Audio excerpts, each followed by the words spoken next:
పచ్చిమిర్చి ఆవకాయ, పావు కిలో పచ్చిమిరపకాయలు, 4 నిమ్మకాయలు పిండుకోవాలి, కట్ చేసుకోవాలి. ముందు తర్వాత మెంతి పిండి 4 స్పూన్లు, నిమ్మరసం ఒక 7 కాయలు, కారం 5 స్పూన్లు, ఉప్పు 3 స్పూన్లు, నూనె 150 గ్రాములు. ఇలా కట్ చేసుకొని కాయల గింజలు తీసేసుకున్నాము. ముందు ఇలా కట్ చేసుకున్నాము, ఎందుకంటే మనకి నిమ్మరసం పట్టడానికి.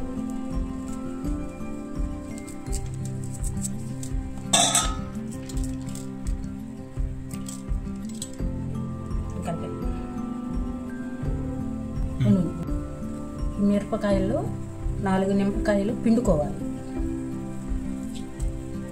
పిండుకొని కొద్దిసేపు ఒక 2 నిమిషాలు పక్కన పెట్టుకోవాలి.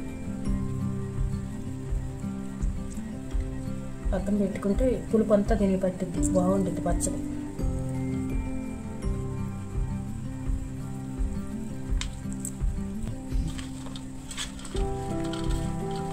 ఈ పులుపు అంతా ఈ పచ్చిమిర్చికి పీల్చుకుంది. ఈలోగా మనము మసాలా కలుపుకున్నాం.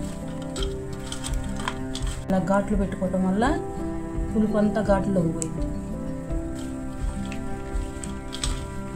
ఈ చిన్నపాయలు కొంచెం మిక్సీకి పట్టుకొని దానిలో కలుపుకున్నాం. చూపిస్తాం. 4 స్పూన్ల కారం, 4 స్పూన్ల కారం, 3 స్పూన్ల మెంతిపిండి,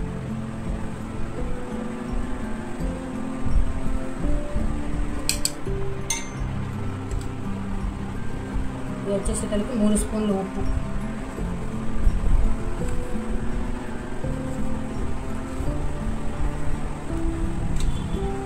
కలుపుకుందాం మొత్తం.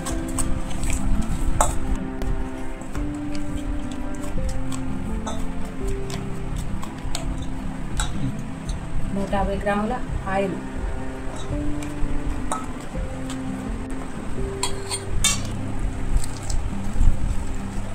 ఆయిల్లో బాగా కలుపుకోవాలి.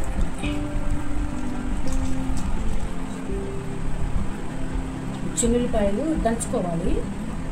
దంచుకున్న జీలో వేసుకొని కలిపెట్టుకోవాలి. 5-6 గడ్డలు, 5-6 పెద్దవి.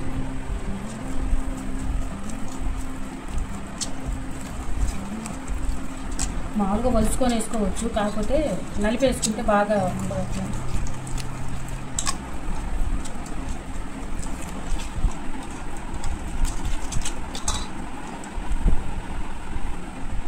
ఇప్పుడు 4 నిమ్మకాయలు రసం,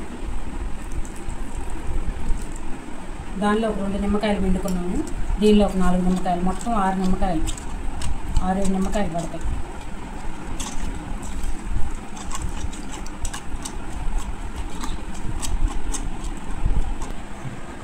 ఇప్పుడు మనం పులుపు పట్టించిన పచ్చిమిరపకాయలు దీనిలో వేసేస్తాం.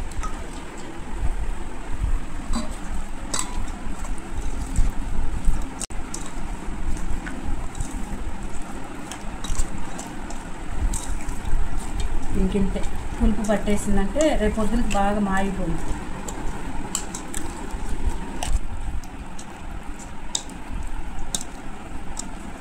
బాగా కలుపుకొని మూత పెట్టుకుంటే తెల్లారికి బాగా ఈ కాయలు కొంచెం మనం కట్ చేసి పెట్టాం కదా, దానిలోకి ఓటంతా పోయి చాలా బాగుంటుంది పచ్చడి. 1/4 కిలో పచ్చిమిర్చి పచ్చడి, 1/4 కిలో పచ్చిమిర్చి పచ్చడి.